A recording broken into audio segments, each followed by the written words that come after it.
Collector speak എത്തിയില്ലേ? Sir. ആ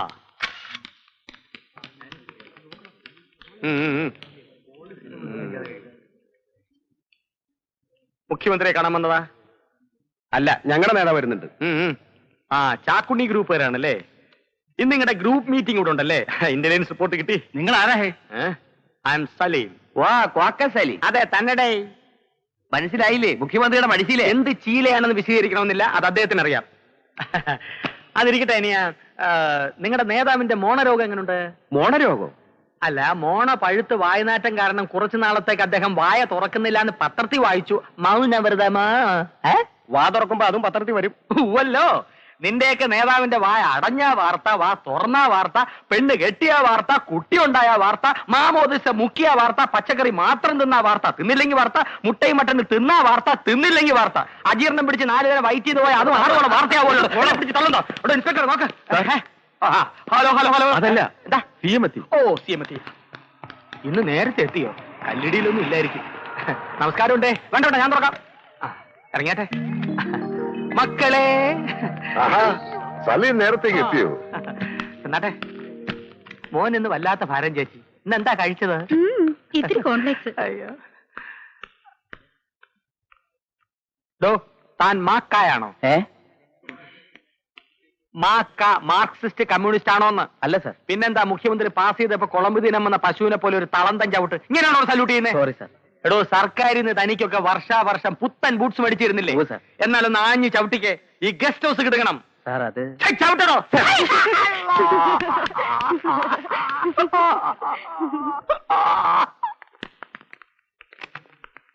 നിങ്ങൾ എന്തിനാ ഇങ്ങനെ ചുറ്റിപ്പറ്റി നിൽക്കുന്നത്? എനിക്കൊന്നും പറയാനില്ല കുഞ്ഞുങ്ങളെ.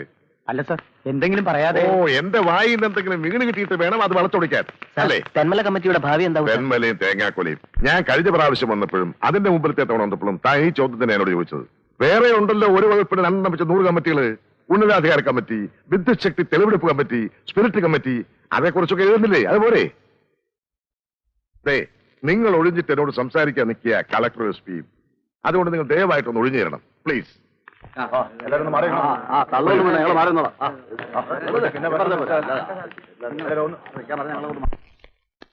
കൊച്ചുമോനെയും കൂട്ടി 2 ദിവസം ഭജനമിരിക്കാമെന്ന് വെച്ച് ഗുരുവായൂർ ചെന്നപ്പോ അവിടെയും സൗകര്യം തരില്ല കുറെ പത്രക്കാര്.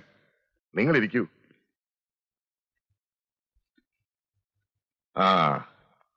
എങ്ങനെയുണ്ട് ജില്ലാ ഭരണം? Any problems Miss സുജാചെറിയാൻ?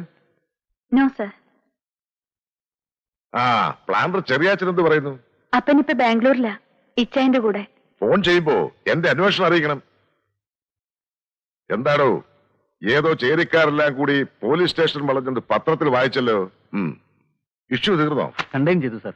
ആകാശത്തേക്ക് വെടിവെക്കാത്തത് കൊണ്ട് ആളപായൊന്നും ഉണ്ടായില്ലല്ലേ? നിങ്ങൾ രണ്ടാളും അവസരത്തിനൊത്ത് ഉയർന്നത് കൊണ്ട് വയലൻസ് ഒഴിവായി എന്നാണ് എനിക്ക് കിട്ടിയ റിപ്പോർട്ട്. Anyway, good work.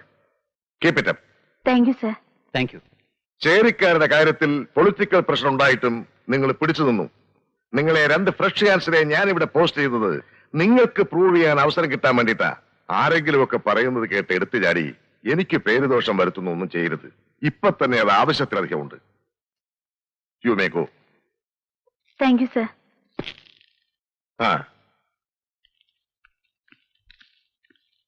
നമസ്കാരം. നമസ്കാരം. നമസ്കാരം. ഇരിക്കണം. എന്താണ് മൂർസംഗം? എന്താ ഉദ്ദേശം? കളിയൊക്കെയാണോ? അല്ലേ, നിങ്ങൾ പറഞ്ഞതനുസരിച്ച് ഞാൻ എന്റെ ശൈലി ഒന്ന് മാറ്റി നോക്കിയതാണേ. ഞങ്ങളോടുള്ള സമീപനത്തിന്റെ ശൈലി മാറണമെന്നാ പറഞ്ഞത്. കൊള്ളാം. അതായത് ഞാൻ ദേ ഇവിടെ 3 സിംഹാസനം ഇട്ട് നിന്നെയൊക്കെ ഇരുത്തണമെന്ന് അല്ലേ? അങ്ങയുടെ ഈ രീതിയിലുള്ള സംസാരമാ പ്രശ്നം. എടോ ഇംതിയാസേ, എന്റെ സംസാരമല്ല, വായും തെറിക്കുന്ന തുപ്പല് വരെ ഗംഗാജലമാണെന്ന് പറഞ്ഞ് നക്കി നടന്നവനല്ലേ നീയൊക്കെ? ഇടത്തിയാനെ, വലത്തിയാനെ, വീരിയാനെ. ഇനി ഞാൻ ഇവിടെ നിന്നോ, ഞാൻ ഇപ്പൊ വരാം. മുഖ്യമന്ത്രിയെ പോലെ തന്നെ പേരക്കിടാവും, ഓരോരുത്തരെ ഒതുക്കി നിർത്താൻ. ഹായ് അങ്കിൾ, എത്ര നാളായി കണ്ടിട്ട്? വേണ്ട മക്കളെ, താഴെ ഇറങ്ങ്. നിന്റെ അച്ഛനെ ഇവന്മാര് 3 പേരും കൂടെ പൊക്കി തലേ കയറ്റി വെച്ചിട്ട് ടപ്പോ ഒന്ന് താഴെ കിട്ട് കളഞ്ഞു. ഒരു ഇടിവിട്ട് കൊണ്ടപോലായിപ്പോയി. എടോ, അവനെ താഴെ ഇറക്കി നിർത്തണു. ഇനി ഒരു ഇടിവെട്ട് താങ്ങാനുള്ള ത്രാണി എനിക്കില്ല. വയസ്സായി പോയി. അങ്കിൾ ഇതിലും ഭേദം പിച്ച എടുക്കാൻ പോയാൽ മതിയായിരുന്നു. താനൊക്കെ കോക്കസ് കോക്കസ് എന്നും പറഞ്ഞ് നാടതികളെ പറഞ്ഞു നടന്നിട്ട് എന്റെ കൊച്ചിനിപ്പോ പള്ളിക്കൂടത്തിൽ പോകാൻ പറ്റാത്ത ഗതികേടില്ല. കൂടെ പഠിക്കുന്ന പിള്ളേര് കാക്കക്കൂട്ടം പോലെ കോക്കസ് കോക്കസ് എന്നും പറഞ്ഞാ വിളിക്കുന്നത്. ദേ മതി, ലാലിച്ചതൊക്കെ മതി. മക്കളെ, നീ അകത്ത് പോ. മക്കളെ, അങ്കിളന്മാർക്ക് ടാറ്റാ പറ. ഇനി ചിലപ്പോ ഇവരെ കാണാൻ കിട്ടിയെന്ന് വരില്ല, നാട് വിടും. ഇനി നമുക്ക് ആന കളിക്കാം. വേണ്ട, ഇനി നമുക്ക് ഗ്രൂപ്പ് കളിക്കാം. ഞാൻ എ ഗ്രൂപ്പ്, മോൻ ബി ഗ്രൂപ്പ്. ചതിയന്മാര്.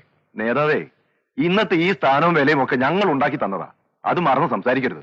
എടോ ബാഹുലയാ, അപ്പൻ അമ്മയെ താലി കെട്ടിയപ്പോ പുറകിൽ നിന്ന് മാലയുടെ കൊളുത്തിട്ട് കൊടുത്ത് ഞങ്ങളാണെന്ന് ചില മക്കൾ അവകാശപ്പെടാറുണ്ട്. സഭ്യമായ ഭാഷയിൽ പറഞ്ഞാൽ ഇപ്പൊ നിങ്ങൾ ഈ ചെയ്യുന്നതും അത് തന്നെയാ.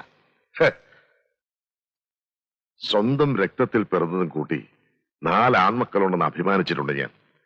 എന്റെ പുക കണ്ടിട്ട് മതിയായിരുന്നല്ലോ ഈ ചതിയെല്ലാം. ഒരു ആദർശത്തിന്റെ പേരിലാണ് ഞങ്ങൾ ഈ സ്റ്റാൻഡ് എടുത്തത്. എന്ത് ആദർശം? പെമ്പർന്നവർക്ക് പിൻവാതിൽ കൂടി ഉദ്യോഗം വാങ്ങിച്ചു കൊടുത്തതോ? അതോ കണ്ടവന്റെ ഭാര്യയെ തട്ടിക്കൊണ്ടുവന്ന് കൂടെ പൊറപ്പിച്ചതോ? അതോ ഞാനറിയാതെ ഡൽഹിയിൽ പോയി രഹസ്യകാമുക്ക് അസംബ്ലി സീറ്റ് വാങ്ങിച്ചു കൊടുത്തതോ?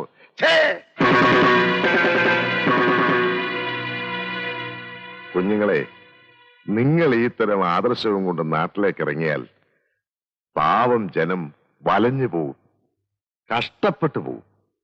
ഇത് വവ്വാൽ, ഇത് മീൻ, മാൻ. മാൻ. ആ, എന്താ ഇത് വിരല്.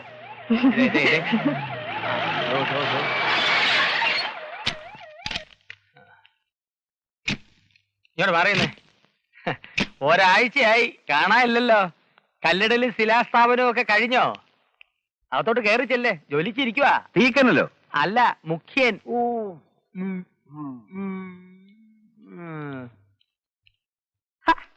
ആ മക്കളെ, സൂക്ഷിച്ചോ, ഒരൊറ്റ MLA യുടെ ഭൂരിപക്ഷത്തിലാണ് നിങ്ങൾ ഈ കസേമയിൽ കടിച്ചു തൂങ്ങി കിടക്കുന്നത്. നാളെ വിദേശ ചികിത്സ കഴിഞ്ഞ് വരുന്ന മന്ത്രി മറികണ്ഠ മാധവൻ ഞങ്ങളുടെ കൂടെ. ഞങ്ങൾ അയാളെ വെച്ച് കളിക്കും. കളിപ്പിച്ച് കളിപ്പിച്ച് കുളിപ്പിച്ച് കിടത്താതിരുന്നാ മതി. ഇറങ്ങി പോടോ. വാ ബാഹുലേ. കേറി വാടോ. തന്നോടല്ല പറഞ്ഞത്. താനും ഇവിടുന്ന് വരിക? കാസർഗോട്ടുന്ന്. ആ, കാസർഗോഡ് കന്യാകുമാരിയായിട്ട് തെക്ക് വടക്ക് നടന്നോ? എവിടെ ചെന്നാലും നാട്ടുകാർക്ക് പരാതിയാ തന്റെ വകുപ്പിനെ കുറിച്ച്. അത് ഞാൻ താനൊരു മണ്ടന എന്ന് സർവരും പറഞ്ഞിട്ടും തന്നെ മന്ത്രിയാക്കാൻ നേരത്തെ ഞാനത് ചെവിക്കൊണ്ടില്ല.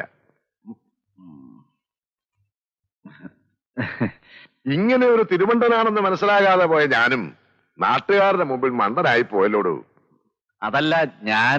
വേണ്ട, ഇനി വകുപ്പിന്റെ പേരുദോഷം മാറ്റിയിട്ട് എന്നെ വന്ന് കണ്ടാ മതി. അദ്ദേഹത്തെ തെറിയും പറഞ്ഞ് പത്രപ്രസ്താവനയും നടന്നിരുന്ന നിങ്ങളെ തൂക്കിയെടുത്ത് അദ്ദേഹത്തിന്റെ കാലിൽ കൊണ്ടിട്ട് സമസ്ത അപരാധം പറയിച്ചിട്ടാ നിങ്ങൾക്ക് ഈ മന്ത്രിസ്ഥാനം ഞാൻ മേടിച്ചു തന്നത്. എന്നിട്ട് എന്നെ കൂടി നാറ്റിച്ച് കളഞ്ഞല്ലോ ഒരുമാതിരി റേഷൻ ഇരി പോലെ. ഞാൻ എന്ത് ചെയ്തിട്ടാ ഈ പരാതി? താൻ ഒന്നും ചെയ്യുന്നില്ലെന്നാ പരാതി. ഞാൻ ആന്ധ്രായിൽ അരി ഇറക്കിയില്ലേ? ഇറക്കിയതൊക്കെ അങ്ങ് കയറ്റുകയും ചെയ്തില്ലേ. ഒരു 4 ദിവസം പട്ടിണി കിടന്ന് ശരീരം ഒന്ന് ക്ഷീണിപ്പിക്കും, ജനങ്ങളെ ബോധ്യപ്പെടുത്താനെങ്കിലും. എടോ, ഞാൻ ഇനിയിപ്പോ എന്ത് ചെയ്യണമെന്നാ? ഞാനല്ല, നമ്മൾ എന്ത് ചെയ്യണം? നമ്മൾ ചില മിന്നൽ പരിപാടികൾ ആവിഷ്കരിക്കണം. ഒറ്റയ്ക്ക് കിടന്ന് താൻ എന്തെങ്കിലും ചെയ്ത് കുളമാക്കരുത്. ഇനി മേലാൽ ജീരകവും വറ്റൽമുളകും മേടിക്കരുത് എന്നോട് ചോദിക്കാതെ. കരിഞ്ചന്തയ്ക്കും പൂഴ്ത്തിവെപ്പിനുമെതിരെ ഭക്ഷ്യമന്ത്രിയുടെ പൂഴിക്കടകൻ. പത്രങ്ങളിൽ പടം വരുന്നു. ഭക്ഷ്യവകുപ്പിന്റെ പ്രതിച്ഛായ നന്നാകുന്നു. ഓക്കെ.